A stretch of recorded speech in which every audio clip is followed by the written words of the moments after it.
नमस्कार। आज आप सीडीपी का दूसरा पार्ट देख रहे हैं। पहले पार्ट में लगभग हमने 1.5 घंटा का वीडियो रिकवर कर लिए हैं और यह आज आप दूसरा पार्ट देख रहे हैं। ये भी लगभग 1.5 से 2 घंटे का होगा और यह 2 वीडियो में पूरे सीडीपी का इम्पोर्टेंट थ्योरी जो है समाप्त हो जाएगा। यदि आप चैनल पर नए हैं तो चैनल को सब्सक्राइब कर लें और पहले वाला वीडियो पार्ट 1 जो है आप ज़रूर देखें, तभी जाकर के सीडीपी का पूरे महत्वपूर्ण जो थ्योरी है आप देख पाएंगे, पढ़ पाएंगे, समझ पाएंगे। ठीक है, यह वीडियो सीटेट के एग्ज़ाम की तैयारी करने वाला विद्यार्थी के लिए अति ही महत्वपूर्ण है। और चलते हैं बिना समय गंवाए हुए कि वाइगोस्की का सामाजिक सांस्कृतिक सिद्धांत क्या है। Social cultural theory. वाइगोस्की एक रूसी वैज्ञानिक है, विद्वान है और सामाजिक सांस्कृतिक सिद्धांत का प्रतिपादन इसने किया है।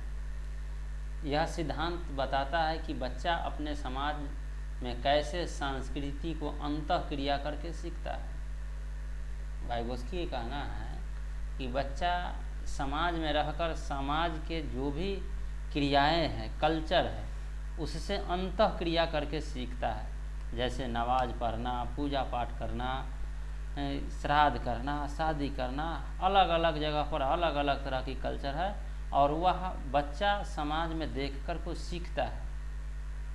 इसको का यह वाइगोस्की का सिद्धांत है, सामाजिक सिद्धांत, सांस्कृतिक सिद्धांत। इसका कहना है कि इसका 2 महत्वपूर्ण जो है से घटक है, कॉन्सेप्ट है। एक में है ZPD यानी जोन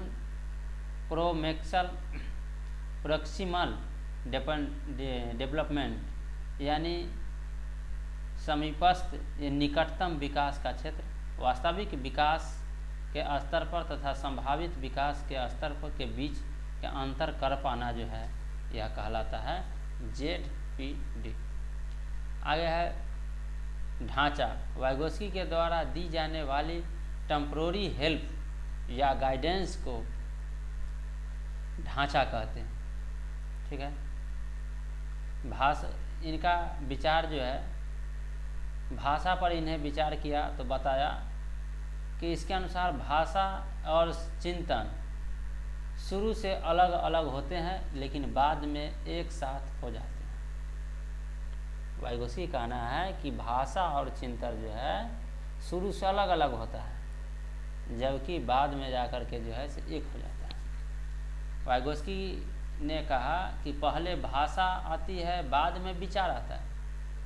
पहले भाषा सीखता है, उसके बाद वह विचार आता है, विचार करता है। भाषा संज्ञानात्मक विकास का सुगम बनाता है। भाषा जो है संज्ञानात्मक विकास को सुगम बनाता है, यह वाइगोस्की कहना है। इसमें बच्चे अपने ही कार्य को निर्देशन देते समय भाषा का उपयोग करते हैं। अगला जो विद्वान है जिसको नाम है नोम चोम्स्की, इसने सिद्धांत जो दिया यह भाषा विकास के सिद्धांत, भाषा की विकास का सिद्धांत। ये अमेरिकन वैज्ञानिक है, अमेरिका के रहने वाले विद्वान हैं। इनका मानना है कि बच्चे में भाषा सीखने की जन्मजात क्षमता होता है। भाषा सीखने की क्षमता होता है वह जन्मजात होता है। ये कहते हैं कि बच्चे के मानसिक यानी माइंड में एक डिवाइस होता है जिसे बच्चा भाषा सीखते हैं। इन्होंने सार्वभौमिक व्याकरण का सिद्धांत दिया, यानी जन्मजात होता है, सार्वभौमिक होता है। इस सिद्धांत जो है नोम चोम्स्की ने दिया था। इसने कहती है कि सतही संरचना का सिद्धांत, यानी चोम्स्की ने भाषा के 2 लेवल बताए। एक सतही संरचना सरफेस लेवल और दूसरा गहरी संरचना डीप लेवल। सतही संरचना क्या है? इसमें बच्चा सिर्फ ध्वनि शब्द को जानते हैं, लेकिन उसके अर्थ नहीं जान पाते हैं, उसको सरफेस लेवल कहते हैं।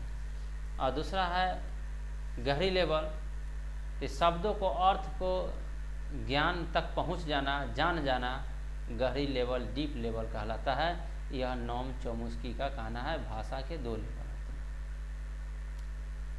अगला विद्वान है ब्लूम्स ना टैक्सोनॉमी ऑफ एजुकेशन ऑब्जेक्टिव ना। बेंजामिन ब्लूम यह अमेरिका के विद्वान थे, निवासी थे और शैक्षणिक सिद्धांत के वर्गीकरण किया और उसने 3 तरह की जो है से पक्ष दिया। पहला पक्ष है ज्ञानात्मक पक्ष, दूसरा है भावनात्मक पक्ष, तीसरा है क्रियात्मक पक्ष। ज्ञानात्मक पक्ष क्या है? कोग्निटिव ना डोमेन। इसका वर्गीकरण ब्लूम ने 1956 में किया था। यह मानसिक क्षमता से संबंधित होता है। इसके उद्देश्य को सरल से कठिन शिक्षण के अधिगम के स्तर पर ले जाता है। उच्च लेवल यानी हाई लेवल तक जाने के दृष्टिकोण को 6 भागों में बांटा गया है। संज्ञानात्मक पक्ष को उच्च लो लेवल से हाई लेवल में जाने के लिए 6 भाग में बांटा है। एक में है ज्ञान, नॉलेज, दूसरा में है बोध, कंप्रीहेंशन, तीसरा में है अनुप्रयोग ना एप्लीकेशन, चौथा है विश्लेषण एनालिसिस, और 5वां है संश्लेषण सिंथेसिस, और 6ठा है मूल्यांकन एवोल्यूशन। कुल मिलाकर के ज्ञान के पक्ष में 6 प्रकार के यानी लो लेवल से हाई लेवल में जाने के लिए 6 प्रकार के एप्लीकेशन है।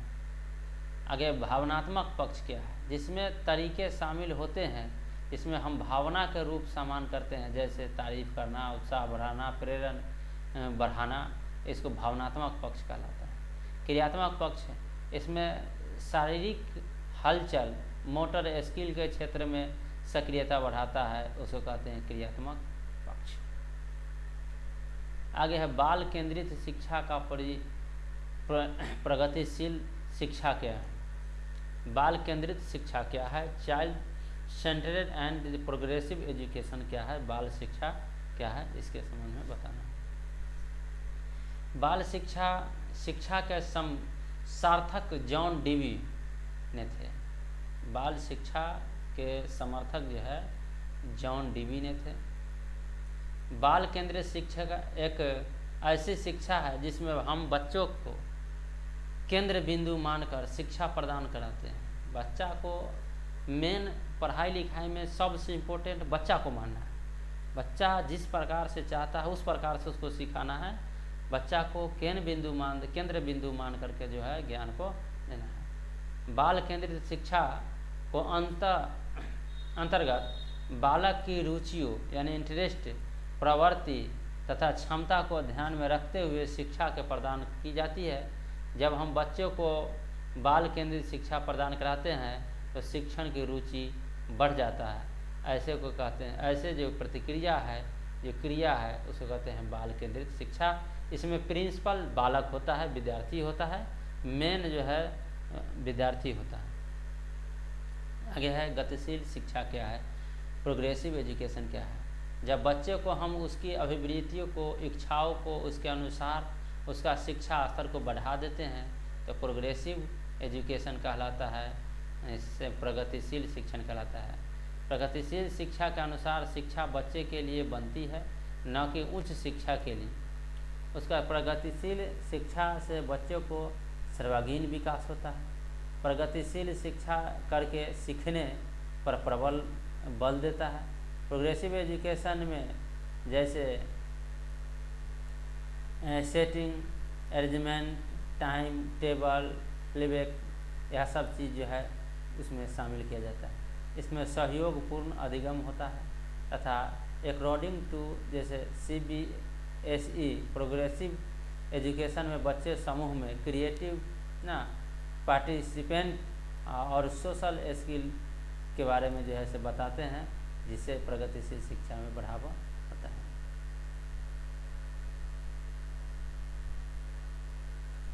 जॉन डीवी ने शिक्षा के त्रिध्रुवीय प्रणाली बताया है। जॉन डीवी कहता है कि शिक्षा के त्रिध्रुवीय प्रणाली है। पहले प्रणाली में पहला होता है टीचर, ये स्वतंत्र चर होता है। टीचर जो है स्वतंत्र होता है, स्वतंत्र चर। दूसरा है बालक, विद्यार्थी, और तीसरा है पाठक्रम, वह मध्य चर होता है।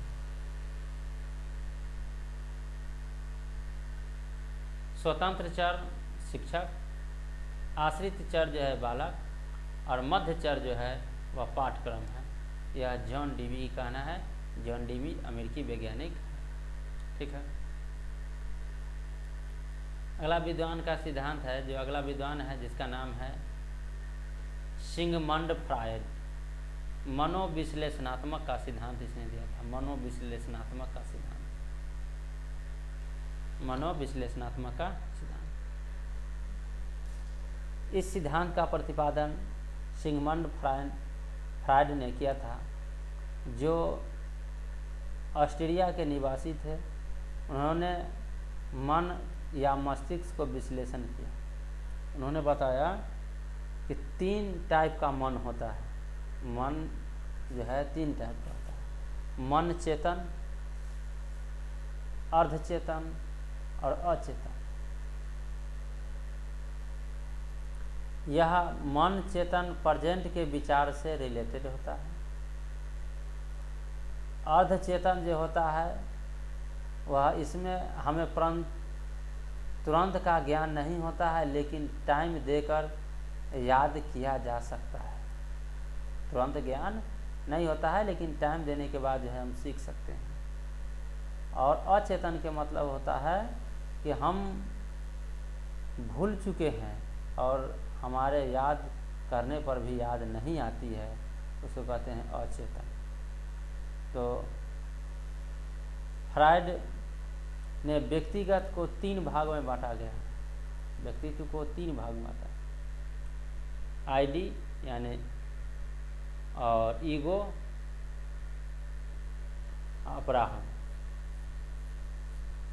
इदम जिसको कहते हैं, कहता है इसमें व्यक्ति की शारीरिक और मूल्यांकन आवश्यकता है, शारीरिक और मूल आवश्यकता है, जैसे भूख, प्यास, सेक्स आदि को जस्टिफाइड करना होता है। यह मानसिक अवस्थाओं, आवश्यकताओं, नैतिक मूल्य की चिंता किए बिना इच्छाओं को पूर्ति पर बल देता है, इसे कहते हैं इदम। आगे ईगो, इस आवश्यकता को इच्छा के संतुष्टि की योजना का निर्माण होता है। जैसे ईगो होता है, इसको मार देना है, हमको गाली बका है तो इसको मार देना है, यानी अपने जात के आधार पर, धर्म के आधार पर, किसी भी आधार पर एक व्यक्ति दूसरे व्यक्ति से विरोध की भावना उत्पन्न कर लेता है, ईगो कहलाता है। आगे है प्राहम, सुपर ईगो। यह समाज के द्वारा नैतिक सूत्रों अकॉर्डिंग के काम करता है, यानी जिस व्यक्ति के अंदर सुपर ईगो ज़्यादा होगी वह बुरे कामों में उतना ही दूर रहेगा, और चोरी न करना, झूठ न बोलना, ऐसे नहीं करना, वैसे करना, तो इस सुपर ईगो वाला व्यक्ति है। ये व्यक्ति दंड और पुरस्कृत में बेसी विश्वास करता है। अच्छा काम करने पर पुरस्कृत भी करेगा, गलत काम करने पर दंड भी करेगा, ऐसे। तो पर्सनालिटी को 3 भाग में बांटा है।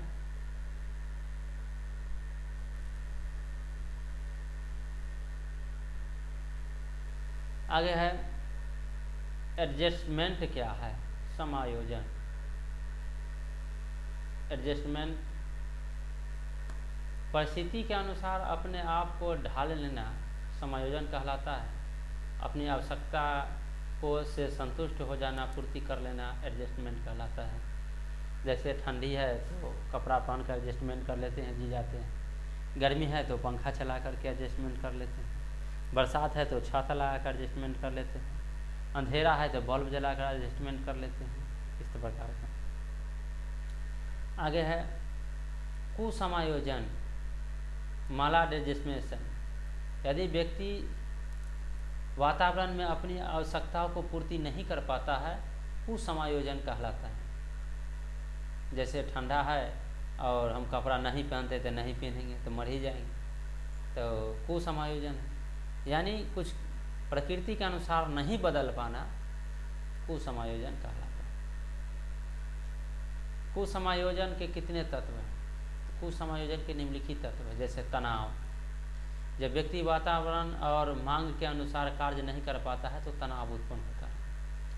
चिंता, व्यक्ति वातावरण और परिस्थिति के अनुसार आपको नहीं बदल पाता है तो दोष और चिंता उत्पन्न होता है। दबाव के कारण भी जो है से नहीं बदल पाता है, कुंठा के कारण जो है से नहीं बदलता है, और दबदबा के कारण जो है से नहीं कर पाता है, वो भी दबाव ही है।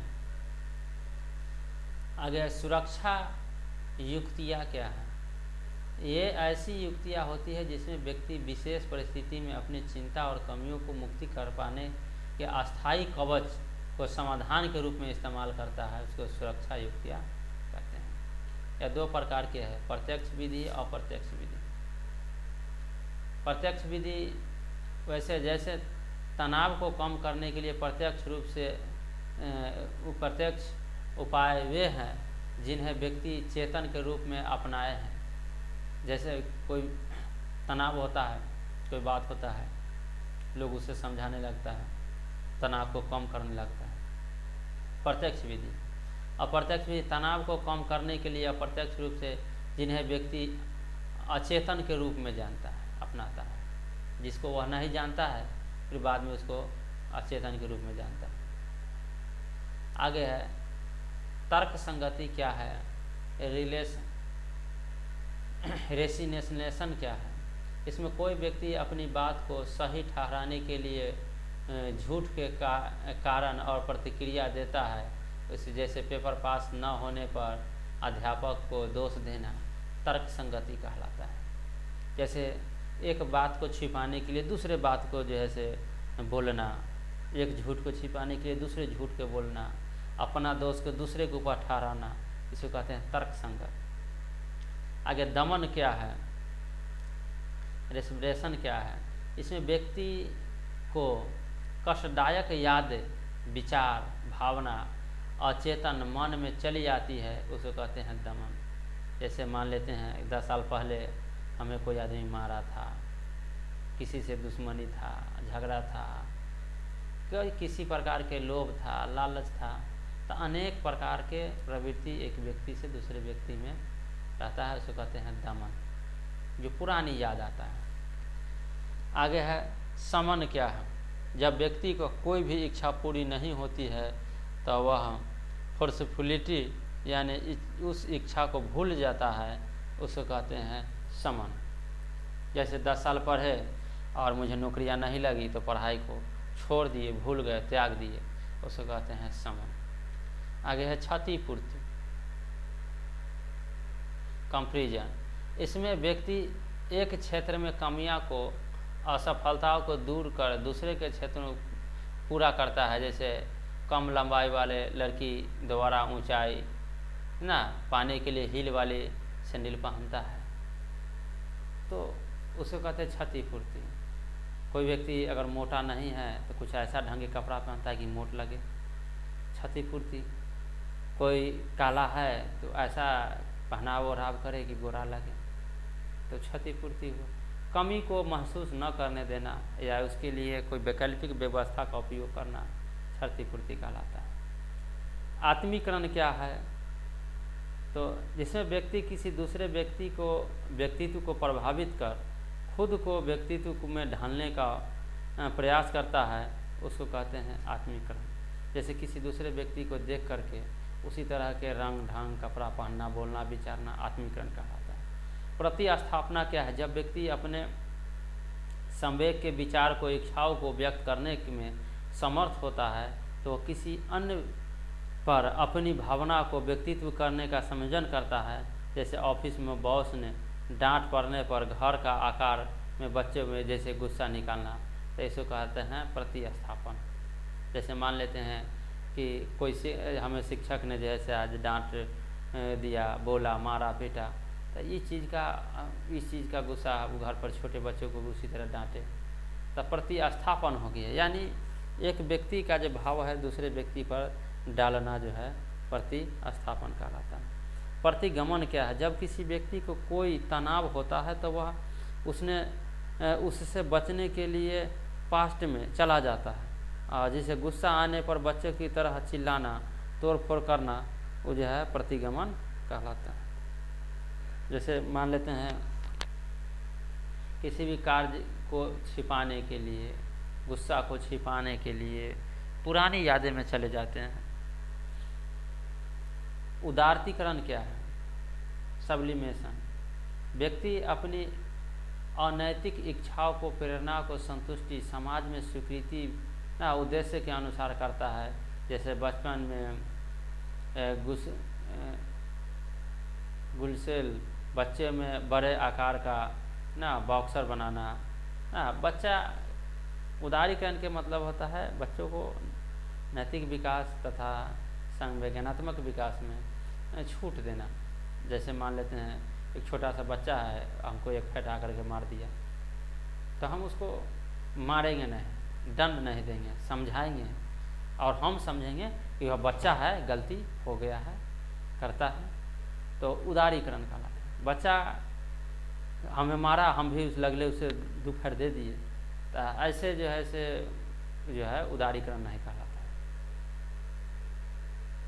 आगे आकलन और मूल्यांकन में अंतर क्या है? आकलन क्या है, मूल्यांकन क्या है? कहता है किसी के बारे में जानकारी इकट्ठा करने की प्रक्रिया को आकलन कहलाता है। टीचिंग लर्निंग प्रोसेस के दौरान निरंतर चलने वाली जो प्रक्रिया है वह आकलन है। आकलन के अधिगम को इम्प्रूव करने में एक तरीका है। आकलन करने इम्प्रूव करने में एक तरीका है। आकलन का प्राइमरी ऑब्जेक्ट यह है कि कॉन्सेप्ट से संबंधित जो भी कन्फ्यूजन बच्चे को है उसे समझाना चाहिए। आकलन करना, जैसे बच्चे को क्या कमी है, क्या अच्छाई है, क्या खराबी है, आकलन का यह टीचर के काम है। आकलन दो प्रकार के, रचनात्मक आकलन, योगात्मक आकलन। रचनात्मक आकलन क्या है? पढ़ने के दौरान किया गया आकलन ही रचनात्मक आकलन कहलाता है। यह बच्चे के बारे में जानने का सबसे बेस्ट तरीका है। आगे योगात्मक आकलन क्या है? साल के अंत में किया जाने वाला आकलन को योगात्मक आकलन कहलाता है। जैसे रिजल्ट देखना, फर्स्ट डिवीज़न है कि सेकेंड डिवीज़न है कि थर्ड डिवीज़न है, ये सब जो है। मूल्यांकन क्या है? किसी विषय, वस्तु, व्यक्ति आदि के गुण और दोष को विवेचना करके उसके संबंध में सही निर्णय करना मूल्यांकन कहलाता है। यह एक मात्रात्मक एवं गुणात्मक दोनों प्रकार के जो है से मूल्यांकन है, इसे कहते हैं मूल्यांकन। आगे है कंटिन्यूअस कॉम्प्रिहेंसिव इवैल्यूएशन क्या है, यानी सतत व्यापक मूल्यांकन क्या है। CCE राष्ट्रीय शिक्षा नीति 1986 के अनुसार सतत व्यापक मूल्यांकन, जिसे मूल्यांकन के शैक्षणिक और गैर शैक्षणिक दोनों पहलू शामिल हो और जो शिक्षा की संपूर्ण अवधि के लिए हो ना, पर जोर देती है, CCE कहलाता है। इसीलिए ज़रूरी है ताकि जल्दी होने वाले गलतियाँ की जगह कम अंतराल पर होने वाली गलतियाँ में सुधार कर किया जाए। आगे स्कूल बेस्ड असेसमेंट, जिसमें टीचर बाहरी पेपरों की जगह खुद ही उनकी क्षमताओं को बेहतर बनाते हैं। जैसे गत्यात्मक मूल्यांकन, बच्चों को विशिष्ट अधिगम की आवश्यकता को पूर्ति करना, मदद करना, हेल्प करना। मूल्यांकन की विशेषता क्या है? वैधता, एबिलिटी क्या है? वैध मूल्यांकन वह होता है जो वास्तव में उसी बात पर परीक्षण करे जिसके बारे में वह जानना चाहता है, वैध मूल्यांकन कहलाता है। विश्वसनीयता क्या है? विभिन्न परंतु एक जैसी परिस्थिति में किसी प्रश्न, परीक्षण या परीक्षा का उत्तर पूर्ण रूप से एक ही प्रकार के होगा, ऐसे मापन को विश्वसनीयता कहलाता है। जैसे मान लेते हैं कि मानक, जैसे किसी वजन है 1 किलो का किताब है, तो हमें मालूम है कि यह किताब 1 किलो का है, तो कहीं भी जाएंगे तो 1 किलो का किताब मिलेगा, तो हमको यह विश्वास हो गया, ये मूल्यांकन हो गया, मापन हो गया। जैसे केजी हो गया, लीटर हो गया, फीट हो गया, मीटर हो गया, आगे है व्यवहारिकता क्या है। मूल्यांकन की प्रक्रिया गलत समय और प्रयोग ना सरलता की दृष्टि से वास्तविक व्यवहारिक के कुशल होनी चाहिए। जैसे मूल्यांकन की प्रक्रिया अगर लागत समय और प्रयोग सरलता से होना चाहिए, व्यवहारिकता कहलाता है। जैसे आगे वस्तुनिष्ठता क्या है, जिस मूल्यांकन में एक ही उत्तर हो और परीक्षक का प्रभाव न पड़ता हो उसको वस्तुनिष्ठ कहलाते हैं। व्यापकता क्या है, इसमें सारे गुण को मापन होता हो उसको व्यापकता कहलाता। आगे पोर्टफोलियो क्या है। पोर्टफोलियो क्या है, पोर्टफोलियो एक प्रकार के फाइल होता है जिसमें किसी भी बच्चे को एक निश्चित अवधि में किए गए कामों का संग्रह किया जाता है, पोर्टफोलियो कहलाता है। इसमें बच्चा को उपलब्धि या प्रगति कमियों को भी रखा जाता है। पोर्टफोलियो में बच्चों के महत्वपूर्ण जानकारी को इकट्ठा किया जाता है। किसी बच्चा के बारे में जानना हो पोर्टफोलियो खोलो और उस बच्चा के बारे में जान लो, पोर्टफोलियो कहलाता है। अगर रिकॉर्ड क्या है, जिसमें बच्चा के सभी तरह के रिकॉर्ड रखा जाता है, जैसे बिहेवियर, स्किल, अटेंडेंस, यह सब चीज़ जो है। उसके बाद जैसे एकेडमिक अटेंशन, यह सब चीज़ बच्चे के बारे में रिकॉर्ड करके रखा जाता है, मार्कशीट ये सब, उसको कहते हैं रिकॉर्ड। शिक्षण रिकॉर्ड क्या है, टीचिंग मेथड्स क्या है, समानता का समाधान विधि, इसमें स्टूडेंट को एक प्रॉब्लम दी जाती है जिसका समाधान स्टूडेंट खोजता है, नॉलेज लेते हैं, समस्या समाधान में एक हिंट दिया जाता है, इसको कहते हैं शिक्षण विधि है। शिक्षण विधि के कई स्टेप है, जैसे समस्या को चुनना, समस्या के कारण जानना, समस्या को कलेक्ट करना, समस्या को समाधान करना, समस्या का प्रयोग करना। 5 प्रकार का शिक्षण विधि, शिक्षण में 5 प्रकार के विधि है। एक है पहली समस्या दिया जाता है, दूसरा समस्या के कारण ढूंढा जाता है, समस्या को कलेक्ट किया जाता है, समस्या का समाधान किया जाता है, समस्या का उपयोग किया जाता है। 5 स्टेप में जो है सबसे पहला स्टेप है मेथड है। आगे आगमन विधि क्या है, इस विधि में सीधे अनुभव उदाहरण के प्रयोग करके बच्चा एक नियम मतलब उपयोग करके नियम निकालता है, तो उसको कहते हैं आगमन विधि। यह स्थूल से सूक्ष्म की ओर जाता है, विशिष्ट से जो है सामान्य की ओर जाता है। हम प्रयोग करिए और उसके बाद एक नियम निकालें, तो प्रयोग करना भारी, नियम निकाल लिया संस्था में, तो आगमन विधि। ज्ञात से अज्ञात की ओर, मूर्त से अमूर्त की ओर, प्रत्यक्ष से अप्रत्यक्ष की ओर बढ़े, इसको कहते हैं।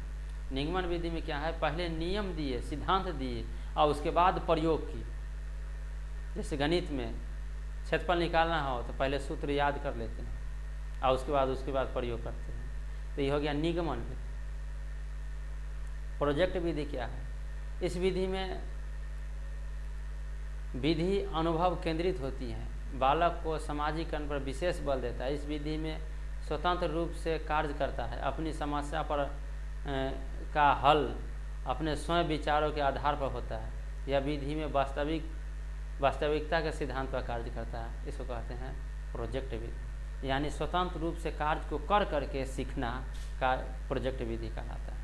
आगे है प्रत्यक्ष विधि। इस विधि में बालक बिना व्याकरण के नियमों को ज्ञान को कराए भाषा सीखना, प्रश्न सीखना, बार बार मौखिक रूप से लिखित अभ्यास के सीखना, इसको कहलाता है प्रत्यक्ष विधि। विश्लेषणात्मक विधि क्या है, इस विधि में समस्या को छोटे छोटे भाग में बांटकर अध्ययन करते हैं। किसी भी समस्या को है तो उसको छोटे छोटे भाग में बांट करके उसके बारे में समझते हैं, विश्लेषणात्मक कहलाता है। और संश्लेषण विधि में होता है क्या, छोटे छोटे समस्या को जोड़ कर एक बड़े भाग बना देते हैं, तो इसको कहते हैं संश्लेषण विधि। अनुकरण विधि क्या है, इस विधि में अनुकरण करके बच्चा सीखता है, देख करके, सुन करके, समझ करके सीखता है, अनुकरण विधि कहलाता है। व्याख्यान विधि, इस विधि में कोई भी समस्या को बड़े ही प्राचीन विधि से मान करके उस विधि के अनुसार भूमिका निभाते हैं और उसे पूजा पाठ करते हैं, पूजा पाठ यानी कार्य विधि को संपूर्ण करते हैं, व्याख्यान विधि कहलाते हैं, अभ्यास शैली हो गया, शिक्षण विधि हो गया। अधिक यह सामाजिक व्यवहार पर आधारित होता है। आगे खंडीकरण क्या है? खंडीकरण बच्चों को कॉन्सेप्ट के टुकड़े में तोड़कर समझाना, जैसे मोबाइल नंबर को 10 अंकों की संख्या को 3 या 4 अंकों के समूह में बांटकर याद कराना, इसको कहते हैं खंडीकरण। अगर समाजीकरण क्या है? सोशलाइजेशन क्या है?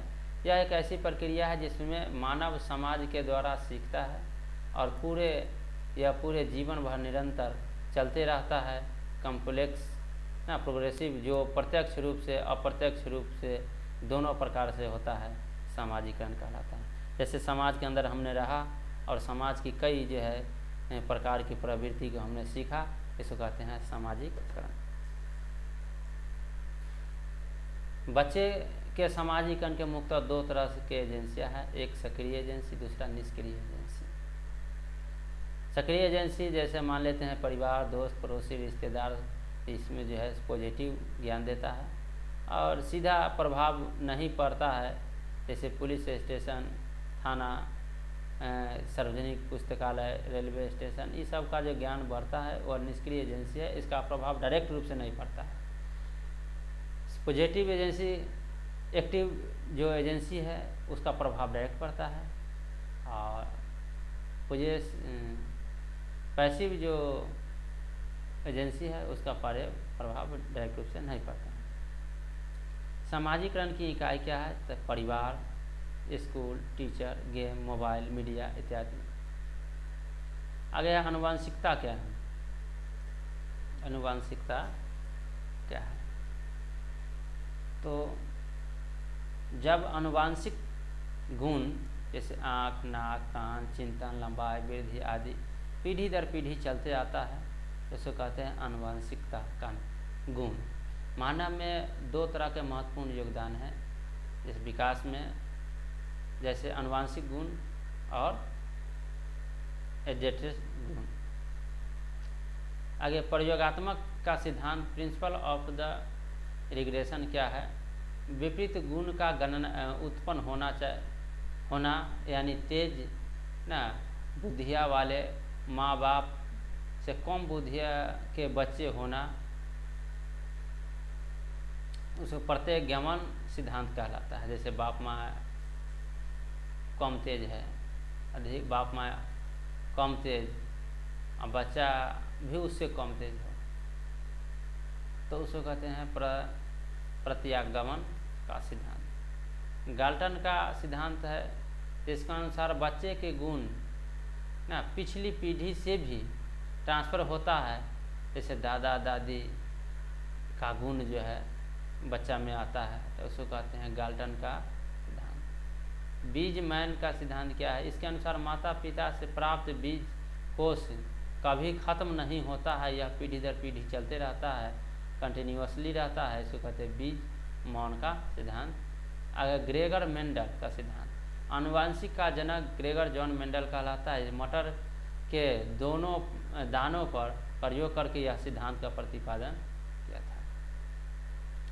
संज्ञान क्या है? कॉग्निशन क्या है? इसका मतलब यह होता है कि सूचनाओं को संग्रहण करना, यानी मनुष्य जिस पर्यावरण में रहता है उस वस्तुओं को, व्यक्तियों को, घटना आदि को जो है संप्रेषण करता है, कॉग्निशन कहलाता है। आगे है संज्ञानात्मक विकास के चरण। संज्ञानात्मक विकास का चरण, अवधान। संज्ञान का प्रयोग करते समय बच्चा पहले अवधान करता है, उसके बाद दूसरी विधि है जो है स्मृति। जब बच्चा अपने वातावरण के चारों ओर चीज़ों का अवधान कर लेते हैं तो उसे याद करते हैं, दिमाग में भी इकट्ठा करते हैं, इसको स्मृति, मेमोरी। आगे है मेटा कॉग्निशन। इसमें सूचनाओं के वर्गीकरण कर सही समय पर सूची को प्रस्तुत करता है तथा मेटा कॉग्निशन बच्चों को सीखने के समय मूल्यांकन में मदद करता है और वह निकलता है। तो संज्ञानात्मक विकास को 3 चरण हो गए।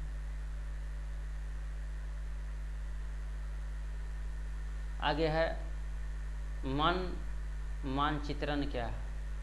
इसके द्वारा हम सूचनाओं को अपने संज्ञान में चित्र बनाने में मदद करते हैं। इसमें मन की प्रतिशीलता ना, अनुदानता तथा कभी इसकी क्रियाशीलता पर आधारित होता है। जैसे किसी भी कार्य को हम करते हैं तो मन में चित्र बनता है, किस्सा सुनते हैं, कहानी सुनते हैं तो मन में एक प्रकार के चित्र बनता है, उसको मनोचित्रण कहलाता है। संवेग क्या है, इमोशन क्या है? ये वह स्थितियाँ है जिसमें व्यक्ति उत्तेजन हो जाता है और इसे अलग अलग शारीरिक परिवर्तनों द्वारा पहचाना जाता है, उसको कहते हैं संवेग। संवेग जो है दो प्रकार का होता है।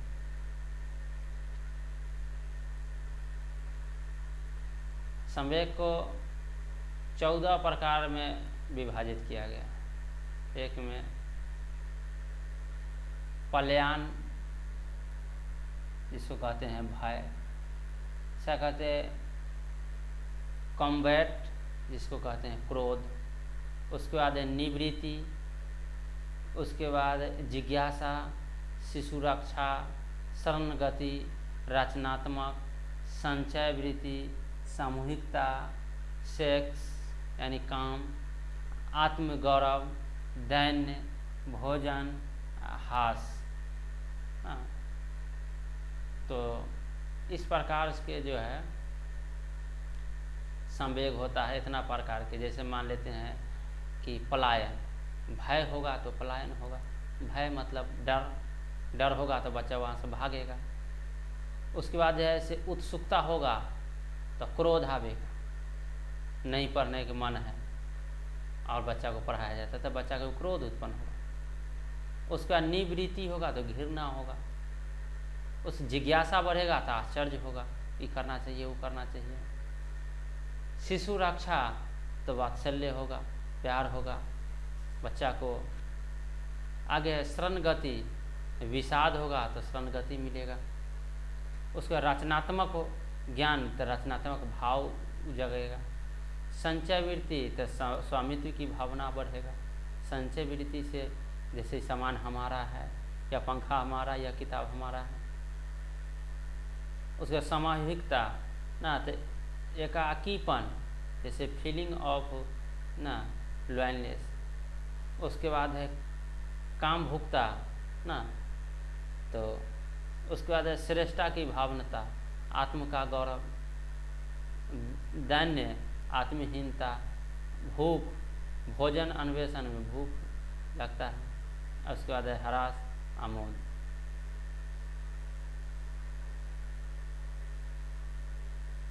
आगे अभिप्रेरणा क्या है, मोटिवेशन क्या है? मोटिवेशन एक अभिप्रेरणा एक ऐसी आंतरिक शक्ति है, बल, जो कि एक व्यक्ति दूसरे व्यक्ति को उत्साहित करता है, बल बढ़ाता है, उसको कहते हैं अभिप्रेरणा। बल को बढ़ाना अभिप्रेरणा कहलाता है। जैसे मान लेते हैं किस्सा के माध्यम से, कहानी के माध्यम से, कविता के माध्यम से, या डांट करके, बोल करके, सुना करके, समझा करके, किसी भी माध्यम से बच्चा को किसी भी काम करने के लिए अग्रसर कर देना, उत्साह को बढ़ा देना, अभिप्रेरणा कहलाता है। अभिप्रेरणा दो प्रकार के होता है, आंतरिक अभिप्रेरणा और बाहरी अभिप्रेरणा।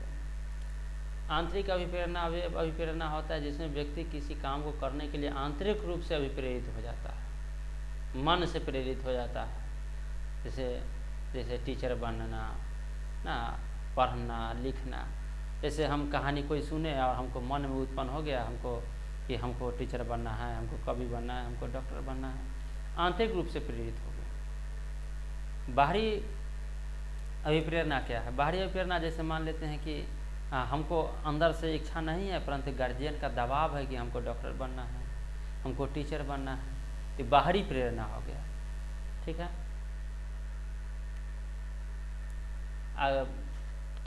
प्रिंसिपल ऑफ द मोशन, अभिप्रेरणा का सिद्धांत।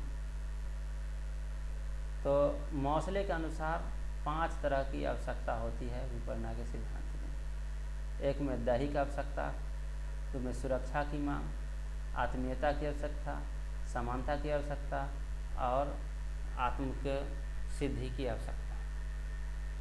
अभिप्रेरणा के चक्र क्या है? आवश्यकता, अंत, नोद, प्रबल ना, उद्वेलन, लक्ष्य ना, उपलब्धियाँ, ये सब है।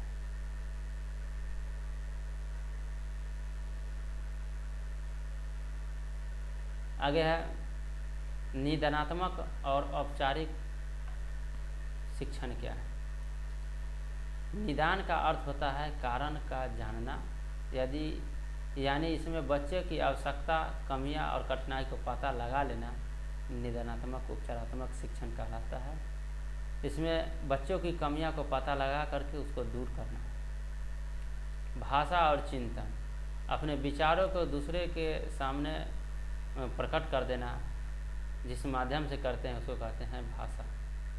इस दोनों में अच्छा संबंध है, जैसे सुनना, बोलना, पढ़ना और लिखना, LSR और W।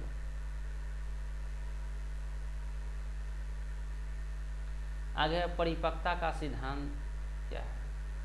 परिपक्वता का अभिप्राय यह है कि भाषा अवयव एवं स्वर के नियंत्रण, जैसे बोलने के जीभ, गला, तालु, होठ, दंत, स्वर तंत्र परिपक्व हो जाते हैं तो उसको कहते हैं भाषा परिपक्वता का सिद्धांत।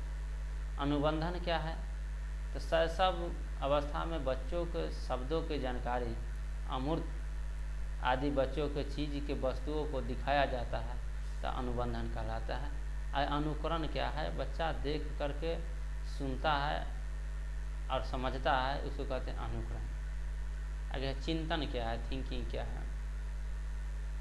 किसी भी समस्या का समाधान करने के लिए हमें मन में जो विचार उत्पन्न होता है वही चिंतन कहलाता है। चिंतन जो है दो प्रकार के होता है, स्वलीन चिंतन और यथार्थवादी चिंतन। ऐसी कल्पना करना जिसका कोई वास्तविक स्वरूप न हो, स्वलीन चिंतन कहलाता है। जैसे ऐसे चीज़ सोचना जिसमें वास्तविक चीज़ न हो, जैसे भगवान कैसे होते हैं ना, तो ये सब चीज़ जो है स्वलीनता चिंतन कहलाता है। साधु महात्मा वाला सोच। और यथार्थवादी चिंतन, यह चिंतन वास्तविक होते हैं, जैसे पैसा कैसे कमाना है, मारपीट कैसे करना है, पढ़ना कैसे है, यथार्थवादी चिंतन कहलाता है। आगे type of the realistic thinking, अभिसारी चिंतन क्या है? इसमें समस्या एक बिंदु पर केंद्रित होती है और समस्या का एक ही समाधान होता है, अभिसारी चिंतन कहलाता है। जैसे भारत की राजधानी दिल्ली है, पूरे भारत की राजधानी दिल्ली है, यानी अनेक समस्या के एक ही समाधान हो, अभिसारी चिंतन कहलाता है। अपसारी चिंतन क्या है? एक बिंदु पर केंद्रित नहीं होता है, जिसमें अनेक समस्या के अनेक समाधान हो, उसको कहते हैं अपसारी चिंतन। यानी एक ही समाधान एक केंद्रित होगा तो अभिसारी, और अधिक होगा तो अपसारी। आगे आलोचनात्मक चिंतन क्या है? गुण और दोष को देखते हुए किसी बात को स्वीकार करना आलोचनात्मक चिंतन कहलाता है। चिंतन के सामान्य प्रकार तो प्रत्याक्षात्मक चिंतन और अप्रत्याक्षात्मक चिंतन, काल्पनिक चिंतन, तार्किक चिंतन। आगे जेंडर क्या है? यह एक सामाजिक संरचना है जिसमें समाज के द्वारा निर्धारित होता है, स्त्रीलिंग और पुल्लिंग का पहचान होता है। लैंगिक पूर्वाग्रह क्या है? जिसमें मेल और फीमेल में अंतर किया है, स्कूल कंपैरेटिव बॉय गर्ल, तो इसको कहते हैं जेंडर ना एबल, यानी लैंगिक पूर्वाग्रह। एक टीचर को हमेशा दोनों को बराबर मानना चाहिए, लड़का लड़की में कोई अंतर नहीं समझना चाहिए। जेंडर स्टेरियोटाइपिंग क्या है? जो चीज़ें तथ्य पहले से चली आ रही है उसी को मानना जेंडर कहलाता है।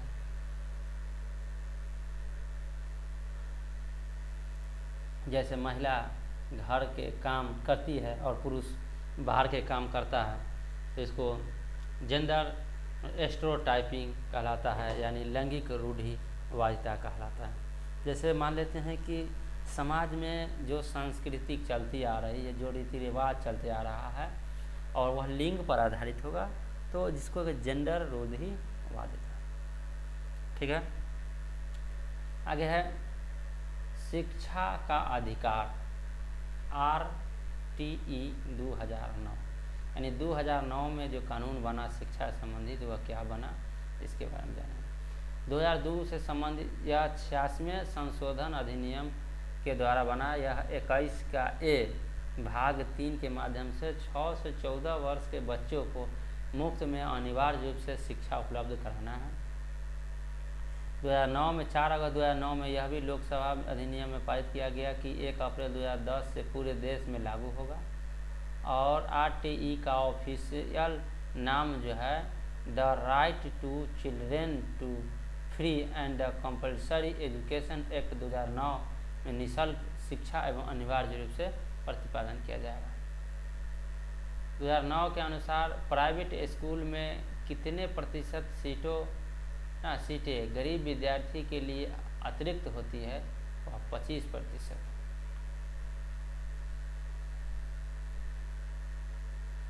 आगे है कि धारा 13 में क्या है, इसके लिए कुछ धारा बनाए गए हैं जो कि शिक्षा संबंधित, वह अलग अलग है।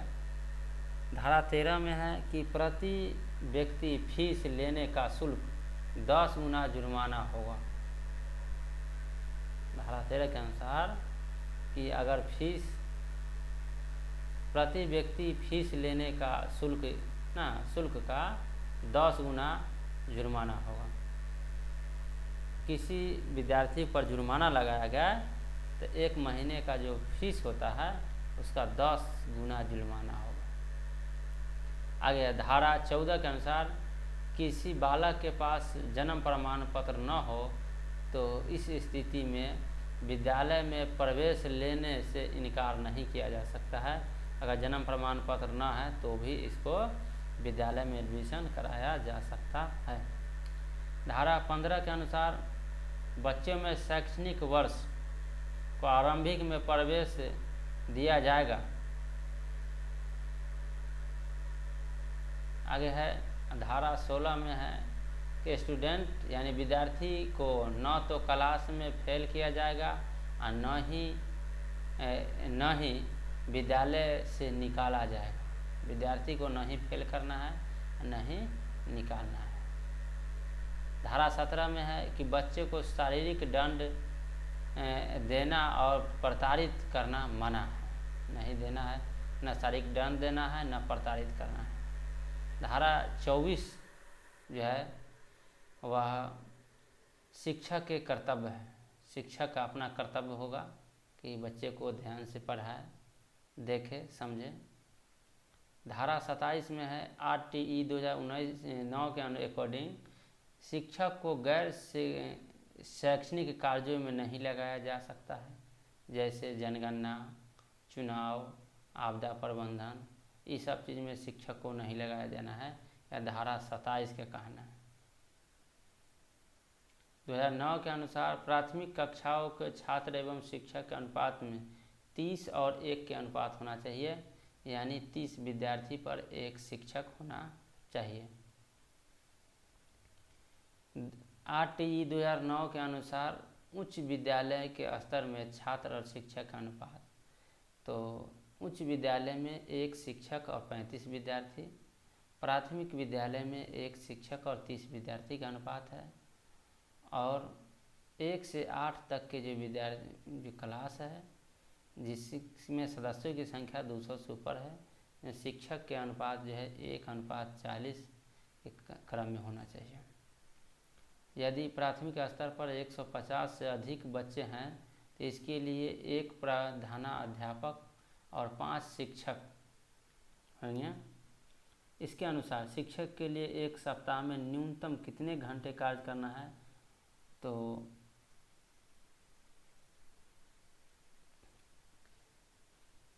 इसके अनुसार शिक्षक के लिए एक सप्ताह में न्यूनतम 45 घंटे का काम करना है।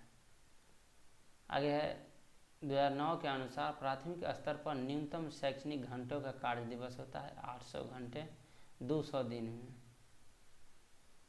और 2009 के अनुसार उच्च प्राथमिक स्तर पर न्यूनतम शैक्षणिक घंटे का कार्य दिवस है 1000 घंटे 220 दिनों में।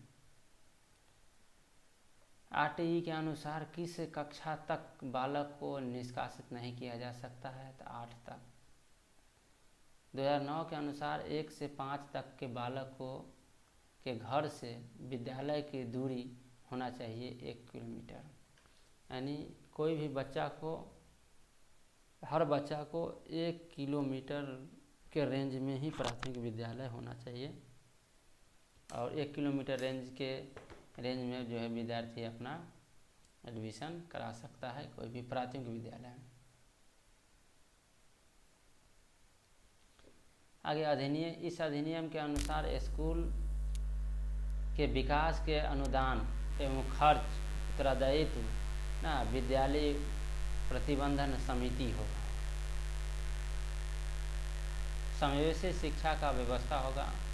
शिक्षा का अधिकार अधिनियम 2009 के क्रियान्वयन के अनुसार कक्षा कक्ष के आयु के अनुसार अधिक समायोजित किया जाएगा।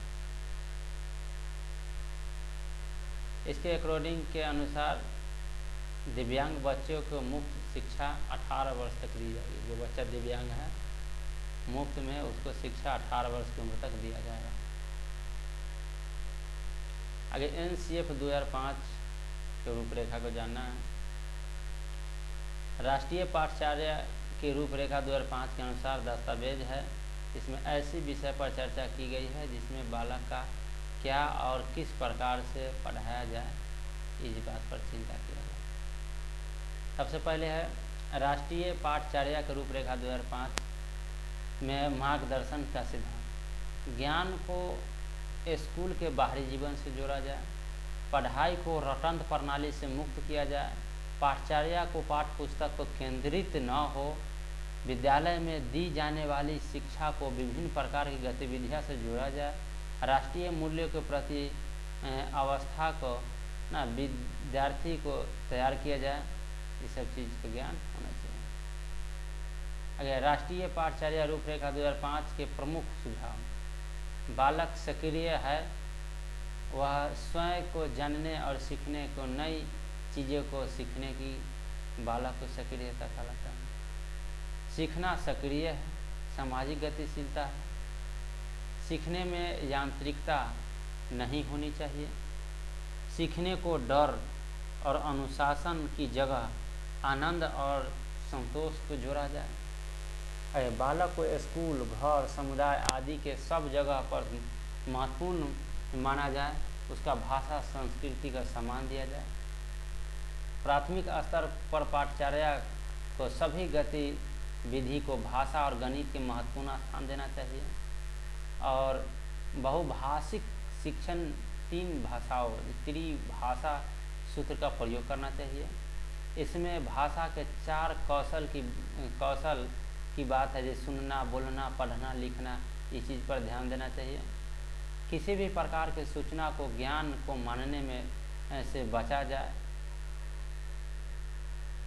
आगे है विद्यार्थियों को दी जाने वाली शिक्षा में शिक्षण सूत्र जैसे ज्ञात से अज्ञात की ओर, मूर्त से अमूर्त की ओर आदि शिक्षण सूत्रों का अधिक से अधिक प्रयोग करना चाहिए। सजा या पुरस्कार की भावना को सीमित किया जाए। सह शैक्षिक गतिविधियों में बच्चों के अभिकारक के भी जोड़ा जाए।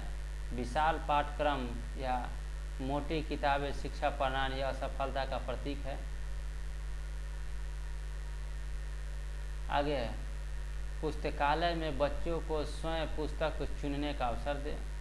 सांस्कृतिक कार्यक्रम में मनोरंजन के स्थान पर सौंदर्य का बोध बढ़ाए। शिक्षक को अकादमिक संसाधन और नवाचार आदि के समय पर पहुंचाया जाए।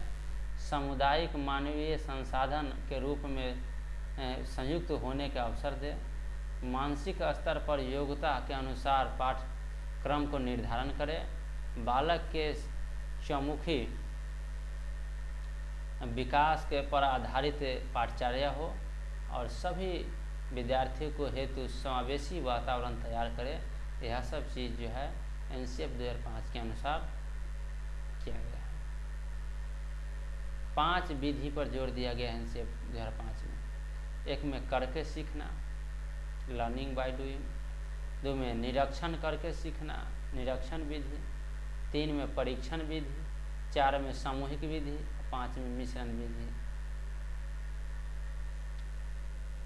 NCF 2005 में शिक्षक के प्रति दृष्टिकोण से शिक्षक ज्ञान का स्रोत नहीं है, बल्कि एक ऐसा सुगमकर्ता है जो सूचनाओं को बोध में बदलने की प्रतिक्रिया विधि को उपयोग के द्वारा बच्चों को सहायक होता है। यह एक प्रकार के यंत्र है, मशीन है, ज्ञान को सिखाता है बच्चा को।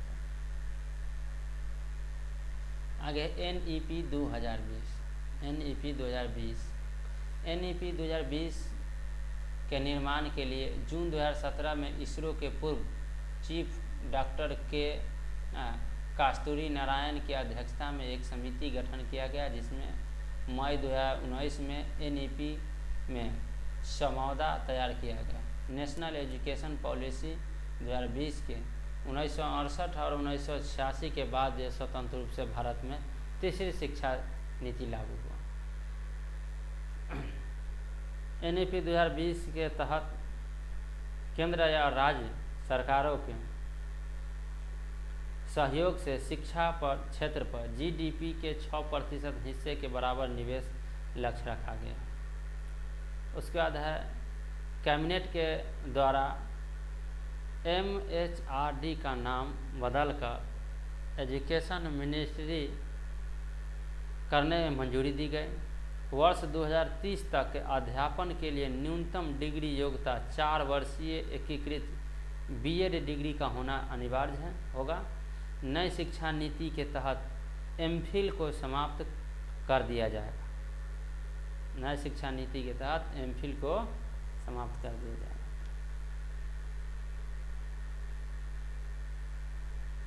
यह नीति वर्तमान की 10+2 वाली स्कूली व्यवस्था को 3 से 18 वर्ष के सभी बच्चों के लिए पाठचर्या पर आधारित रख दिया गया है। यानी 5+3+3+4 पहले 5 वर्ष तक बच्चा पहला से 5वां तक, फिर 3 वर्ष यानी 8वां तक, फिर 3 वर्ष 9वां से 12वां तक, और फिर 4 वर्ष BA 4 वर्ष।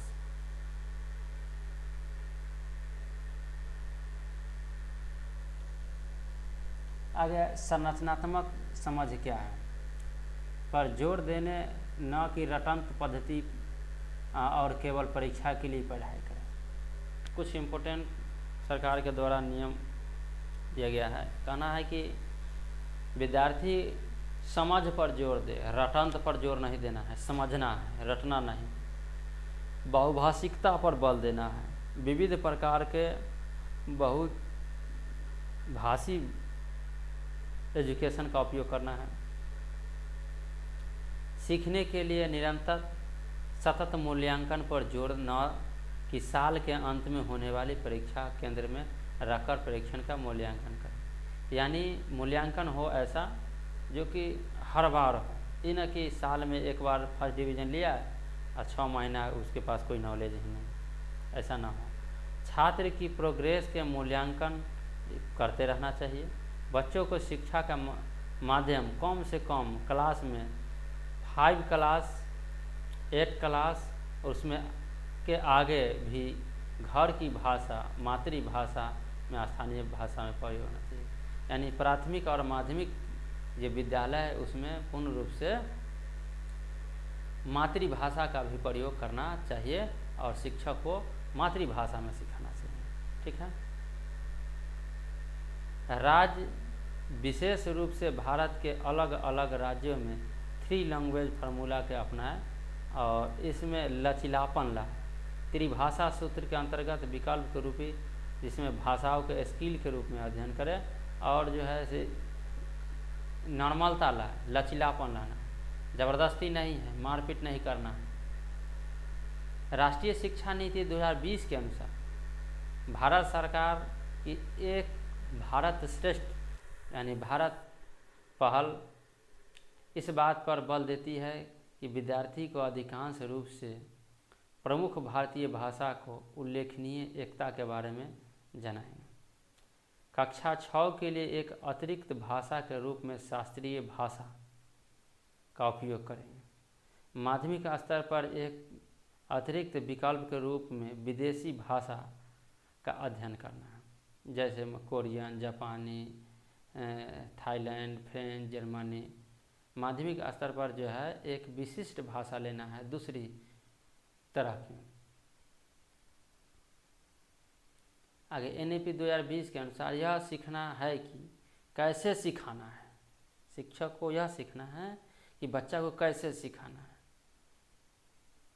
हर बच्चे को विशिष्ट क्षमता, रचनात्मकता, तार्किक सोच, नवाचरण, समालोचनात्मक चिंतन की पहचान करना है तथा उसको उसी के अनुरूप सिखाना है। समावेशी शिक्षा सभी विद्यार्थी के लिए शिक्षा का प्रबंध एक समान जैसा करना चाहिए। समावेशी शिक्षा दिव्यांग अधिकार अधिनियम 2016 के अनुसार RPWD समावेशी शिक्षा के एक ऐसी व्यवस्था के रूप में हो जिसमें डिफाइन करता हो कि वह समान या दिव्यांग सभी बच्चों को एक साथ सिखा सकें। आगे NEP 2020 के अकॉर्डिंग दिव्यांग बच्चों के लिए एक उपयुक्त इमारती ढांचा, उपयुक्त तकनीकी सुविधा आदि प्रत्येक स्टूडेंट के लिए शिक्षक और निजी शिक्षक का प्रावधान को बताया जाए। क्लास 6 से ही शैक्षिक पाठ्यक्रम में व्यावसायिक कक्षा में शामिल कर दिया जाएगा, जिसमें इंटर्नशिप की व्यवस्था भी की जाएगी। क्लास 6 के बाद ही विद्यार्थी के एक अलग प्रकार के जो है कौशल बढ़ाने का विषय दे दिया जाएगा, जिसमें इंटर्नशिप का भी जो है योजना किया जाएगा। आगे ECCE क्या, yearly childhood care and education, मुख्य रूप से लचीली बहुआयामी खेल आधारित गतिविधि आधारित खोज आधारित बहुआयामी बहुस्तरीय शिक्षा शामिल किया गया है इसमें। आगे है स्कूल तैयारी। स्कूल का तैयारी कैसे करें। यह 3 महीने का प्ले आधारित मॉड्यूल है। NCERT या SCERT द्वारा उन बच्चों के लिए बनाया जाएगा जिसमें क्लास 1 में एडमिशन हो चुका हो, हफ्तों बाद अपने सहपाठियों से पिछड़ जाते हैं, उनके लिए स्कूल का तैयारी करें।